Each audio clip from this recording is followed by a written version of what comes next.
तो वो चुपचाप से नीचे आया और उस दरवाजे को धीरे से खोलकर उस गुप्त कमरे में चला गया। मोबाइल की रोशनी में उसको दीवार से सटे बिस्तर पर सोती हुई एक लड़की नजर आई। वो बिना शोर किए हुए उसकी ओर बढ़ रहा था। इतने में वो लड़की उठी और दौड़ते हुए एकदम से करीब आ गई।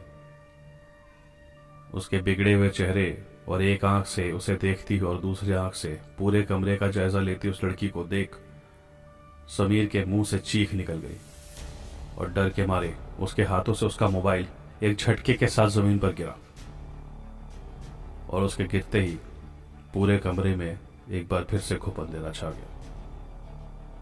मुझे यहाँ बिल्कुल अच्छा नहीं लगता। उसके कानों में हल्के से उस लड़की की आवाज सुनाई दी। समीर सिहर उठा और कमरे से बाहर निकलने की कोशिश करने लगा, पर अंधेरे की वजह से उसे कुछ नजर नहीं आ रहा था। इधर उधर चलते चलते उसका पैर किसी चीज से टकराया। शायद जमीन पर कोई सरिये का टुकड़ा पड़ा था।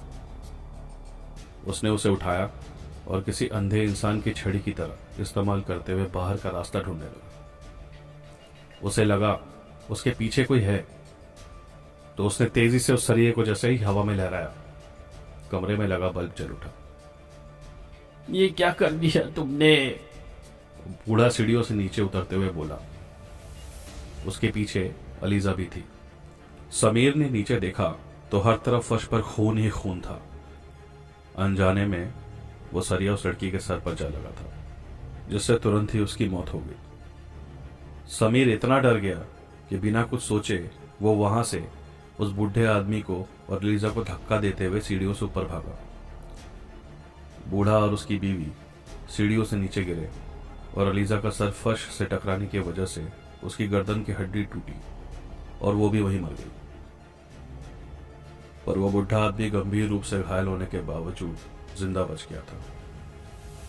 मेरी बेटी बीमार थी समीर।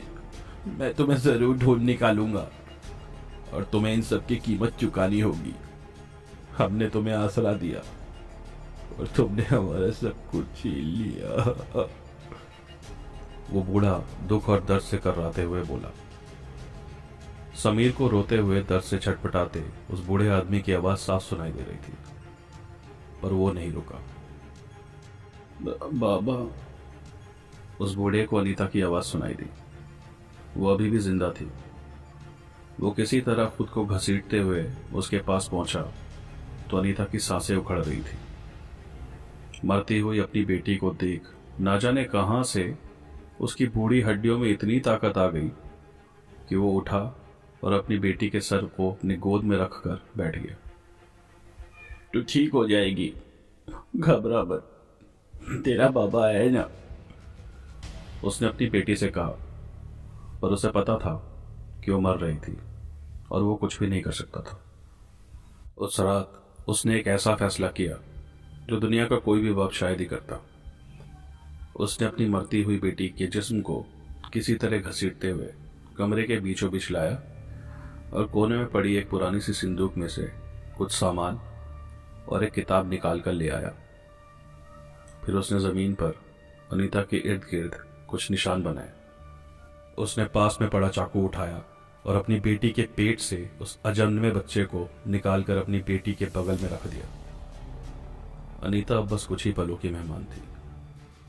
बस कुछ देर और बेटी, ये सारा दर्द चला जाए, उसने सिसकते हुए अपनी बेटी से कहा। उसने अपनी बेटी को एक आखिरी बार देखा और उस चाकू से उसका गला रेत दिया और फिर उसने अपनी बेटी को एक अनुष्ठान करके उसकी रूह को एक लकड़ी के बने हुए छोटे से डिब्बे में बंद कर दिया। अब वो एक डिबूक बन चुकी थी, एक ऐसी आत्मा जो तब तक नहीं रुकती जब तक वो उस कार्य को पूरा न कर ले जिसके लिए उसे बनाया गया था।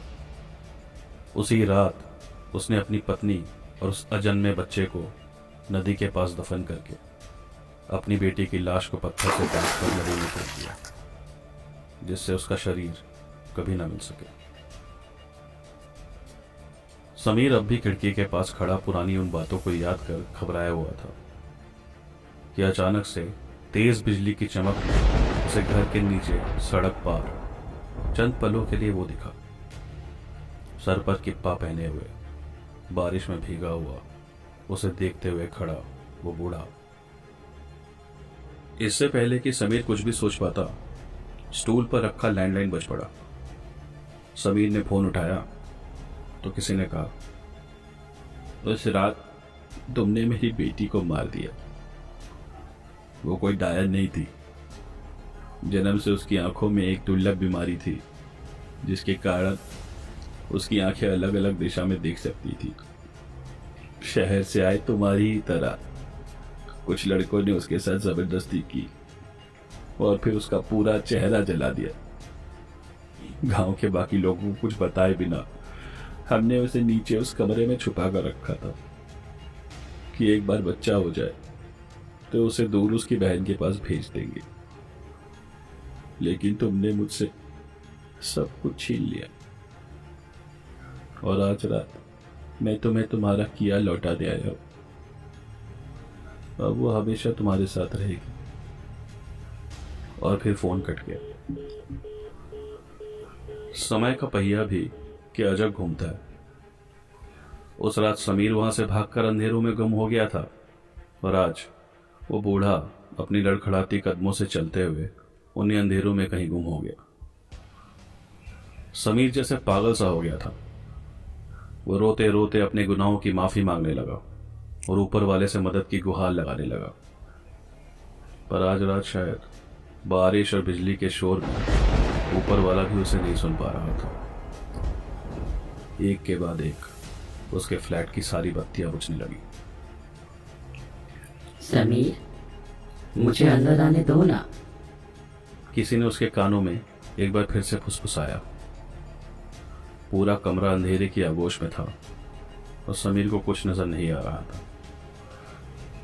और फिर किसी ने चीख कर उसके कानों में कहा, मैं हमेशा तुम्हारे साथ रहूंगी।